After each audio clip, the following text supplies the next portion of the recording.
ഇന്ന് ഈ ക്ലാസ് എടുക്കുമ്പോൾ ഇന്ന് എനിക്ക് 4 കാര്യങ്ങൾ ഞാൻ ഉപേക്ഷിച്ചിട്ടായി ക്ലാസ്സിന് വന്നിരിക്കുന്നത്. കാരണം അത്ര കണ്ട് പ്രാധാന്യം ഞാൻ കൊടുക്കുന്നുണ്ടായിരുന്നു വന്നിരിക്കുന്നത്.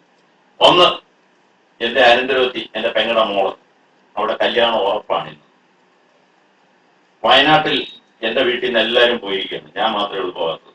യഥാർത്ഥത്തിൽ ഞാനാണ് അതിനകത്ത് പ്രധാനപ്പെട്ട പോകാനുള്ള ആള്. വയനാട് വരെ അവർക്ക് യാത്ര ചെയ്യാനുള്ള വണ്ടി ഞാൻ ബുക്ക് ചെയ്ത് കൊടുത്തു.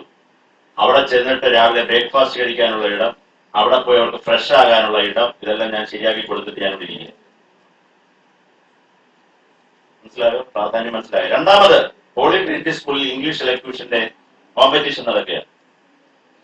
അവിടെ മാർക്കിടാൻ എന്നെ വിളിച്ചു ജഡ്ജസ് ആയിട്ട്. ഞാൻ വേറെ 2 അധ്യാപികമാരെ, ഹയർ സെക്കൻഡറി പഠിപ്പിക്കുന്ന 2 അധ്യാപികമാരെ അറേഞ്ച് ചെയ്ത് കൊടുത്തിട്ടാണ് ഞാൻ വന്നിരിക്കുന്നത്.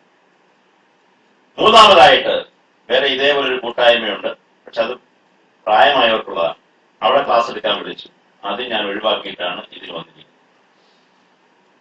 അപ്പോൾ ഞാൻ ഇതിന് പ്രാധാന്യം കൊടുക്കുന്നു എന്ന് പറയാൻ വേണ്ടിയാണ് ഞാൻ വർഷത്തിലൊരിക്കൽ നടക്കുന്ന ഈ മനോഹരമായ വിദ്യാർത്ഥികളുടെ കൂട്ടായ്മയ്ക്ക് ഞാൻ വളരെയധികം പ്രാധാന്യം കൊടുക്കും. കാരണം ഇതിൽ നിന്ന് അനേകർ രക്ഷപ്പെട്ടു വന്നിട്ടുണ്ട്. അത് ഞാനിങ്ങനെ വഴി നിൽക്കുമ്പോഴും റോഡിൽ നിൽക്കുമ്പോഴും ഒക്കെ ഓരോരുത്തരും തന്നെ വിളിച്ച് പറയാറുണ്ട്, സാറേ അന്നത്തെ ക്ലാസ് എനിക്ക് വളരെയധികം പ്രയോജനപ്പെട്ടു, എന്റെ ജീവിതത്തിൽ ഒരു ടേണിംഗ് പോയിന്റ് ആയിരുന്നു. ഞാനിങ്ങനെ +2-നൊക്കെ ഇങ്ങനെ ആശങ്കപ്പെട്ട് ഇങ്ങനെ ആടി ഉലഞ്ഞിങ്ങനെ നിൽക്കുകയായിരുന്നു. അപ്പോഴാണ് ഇങ്ങനെ ഒരു ക്ലാസ് കിട്ടിയത്. സാറേ ആ ദിവസം ചൊവ്വാഴ്ച അതല്ലെങ്കിൽ ആ ശനിയാഴ്ച അവിടെ വന്നു, സെക്കൻഡ് സാറ്റർഡേ വന്നു, ആ ക്ലാസ് അറ്റൻഡ് ചെയ്തു. എന്റെ ജീവിതത്തിൽ അതിനുശേഷം ഒരു മാറ്റം ഉണ്ടായി, ഒരു ദിശാബോധം ഉണ്ടായി എന്നൊക്കെ പല കുട്ടികളും പറയാം. അതുകൊണ്ട് ഞാൻ വളരെയധികം വില കൽപ്പിക്കുന്നു, നിങ്ങളെ വില കൽപ്പിക്കുന്നു, അതിലുപരി നിങ്ങളുടെ ജീവിതത്തിന് വില കൽപ്പിക്കുന്നു, അതിലുപരി നിങ്ങളുടെ ജീവിതത്തിൽ കുടിയിരിക്കുന്ന നിങ്ങളുടെ ആത്മാവിന് ഞാൻ വില കൽപ്പിക്കുന്നു. നിങ്ങളെ വില കൽപ്പിക്കുന്നു, നിങ്ങളുടെ ജീവിതത്തിനെ വില കൽപ്പിക്കുന്നു, പിന്നെ അതിലുപരിയായിട്ട് നിങ്ങളുടെ ഉള്ളിലിരിക്കുന്ന രക്ഷയ്ക്കായി കേഴുന്ന ആത്മാവിനെ ഞാൻ വില കൽപ്പിക്കുന്നു. എന്റെ ആത്മാവിനേക്കാളും കൂടുതലായി നിങ്ങളുടെ ആത്മാവിനെ ഞാൻ സ്നേഹിക്കുന്നു. എന്റെ ജീവിതത്തിനേക്കാൾ കൂടുതലായി നിങ്ങളുടെ ജീവിതത്തെ ഞാൻ സ്നേഹിക്കുന്നു. അതുകൊണ്ടാണ് ഞാൻ ഇവിടെ വന്നത്. മനസ്സിലായല്ലോ? അപ്പോൾ ആ ഒരു താല്പര്യത്തോടു കൂടി ഇരിക്കുക.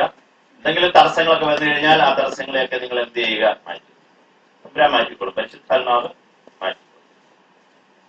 ഒരു നിമിഷം നമുക്ക് എല്ലാവർക്കും കൂടെ എഴുന്നേറ്റ് നിൽക്കാം. പരിശുദ്ധാത്മാവിന്റെ ശക്തി ലഭിക്കുന്നതിന് വേണ്ടി നമുക്ക് എല്ലാവർക്കും കൂടെ പാട്ട് പാടാം. നമ്മുടെ അപ്പച്ചൻ പാട്ട് പാടുന്ന നല്ല മനോഹരമായ പാട്ട്. എനിക്ക് വളരെയധികം ഇഷ്ടപ്പെട്ടു. പള്ളിയിൽ അച്ഛൻ പാടുന്നത് പോലെ മനോഹരമായിരുന്നു. പരിശുദ്ധാത്മാവി എന്നുള്ള ഗാനം എല്ലാവർക്കും ഒരു അനുഭവം ഉണ്ടാകട്ടെ. ഒരു നിമിഷം നിങ്ങൾ ഒന്ന് കണ്ണടയ്ക്കുക. ഞാൻ 2 മിനിറ്റ് ഞാൻ എടുത്തോട്ടെ. ഒന്ന് കണ്ണടയ്ക്കുക. എല്ലാവരും ഒന്ന് കണ്ണടയ്ക്കുക. നമ്മുടെ ഈ കണ്ണടയ്ക്കുമ്പോൾ നമ്മുടെ ചുറ്റുപാട് നമ്മളിവിടെ വന്നിരിക്കുന്ന ഒരു ഹോളാണ്. ഇതിന്റെ ഒരു കുടുംബമാണ്. ആ കുടുംബ നാഥനെ സമർപ്പിച്ച് പ്രാർത്ഥിക്കുക. ആ നാഥന് വേണ്ടി പ്രാർത്ഥിക്കുക. കുഞ്ഞോമ്പ്രതിന് വേണ്ടി പ്രാർത്ഥിക്കുക. ഇവിടെ ശുശ്രൂഷ ചെയ്യുന്ന മക്കൾക്ക് വേണ്ടി പ്രാർത്ഥിക്കുക. കുഞ്ഞോൻ ബ്രദറിന്റെ കുടുംബത്തിന് വേണ്ടി പ്രാർത്ഥിക്കുക.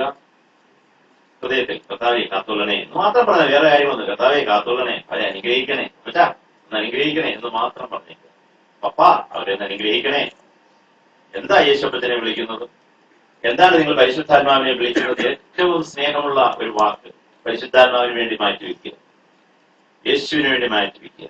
എന്റെ പൊന്നേ, എന്റെ ചക്കരേ, എന്റെ പൊന്നുകുട്ടാ, എന്റെ യേശുപ്പാ, എന്റെ ആത്മാവേ, എന്റെ പരിശുദ്ധാത്മാവേ. നമ്മള് പ്രേമം മൂത്ത് കഴിയുമ്പോൾ കാമുകൻ കാമുകി എന്തെല്ലാം വിളിക്കുന്നത്? അതിന് യാതൊരു ജാമ്യവും ഇല്ല.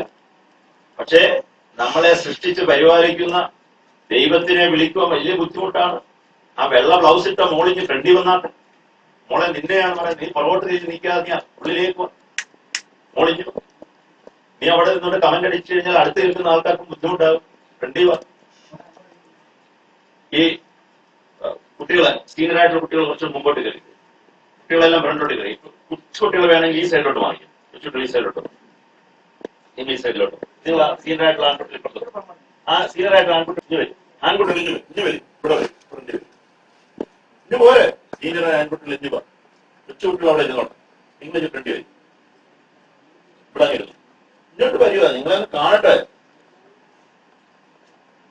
ഫ്രണ്ടിലോട്ട് ഇവിടെ ഇരിക്കും. നമ്മൾ വന്നിരിക്കുന്നതിന് വേണ്ടി 2 വാക്ക് കേട്ട് ഒരു പ്രേരണ കിട്ടി ഇവിടുന്ന് തിരിച്ചു പോകണം. അല്ലാതെ ഇമ്മ വന്ന് ഉത്സവം കാണാൻ വേണ്ടിയാണോ വന്നിരിക്കുന്നത്? ആനയെ കാണാനാണോ വന്നിരിക്കുന്നത്? സേവ കാണാനാണോ നമ്മൾ വന്നിരിക്കുന്നത്? അല്ല, നമുക്ക് വന്നിരിക്കുന്നത്